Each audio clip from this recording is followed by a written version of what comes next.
Again, one would not have thought it humanly possible after the fuss which erupted when an African asylum seeker was mistakenly released the other week.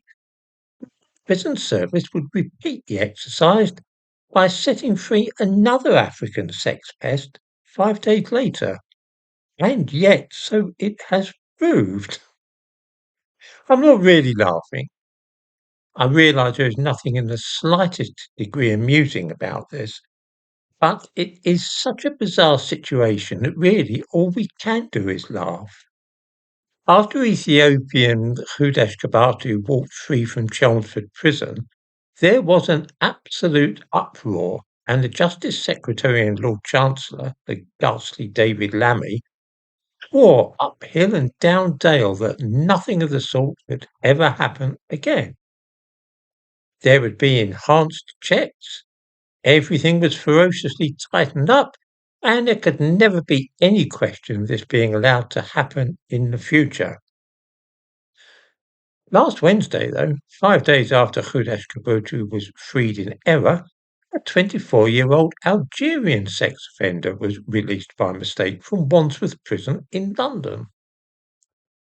What really is scandalous is that the prison, although they knew what had happened, hoped to hush it up, and so did not tell anyone what was going on.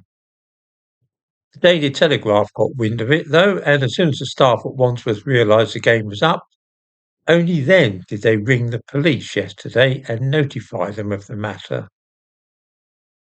Now, in the usual way of things, after two such events, in less than a week where African sex offenders have been released from prison in this way, in error, we would expect the Justice Secretary to resign. It really is that great a scandal. But since Lammy is the only black man on the government front bench, Keir Starmer cannot really do without him, simply for the optics of the thing. And so I dare say that he will weather the storm which is breaking today about this business. Some people are beginning to ask themselves if this is the tip of the iceberg, and whether setting free foreign sex offenders in this way might be a regular event. So much so that unless the man in question happens to be a high profile offender, then nobody is too fussed about it. Certainly, Wandsworth didn't seem to think there was anything to get excited about when they discovered that they had released the Algerian last Wednesday, although they knew almost at once that they'd screwed up. Were it not for a national newspaper ringing them up and preparing to release the story to the public, one suspects that the prison service would simply have buried the whole thing, and none of us would ever hear about it.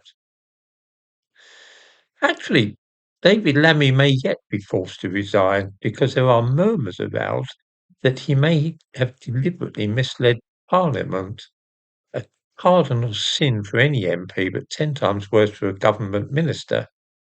He was asked repeatedly by a member of the opposition about this very matter, and he wouldn't answer. I rather think there's a lot more to come out soon about this business.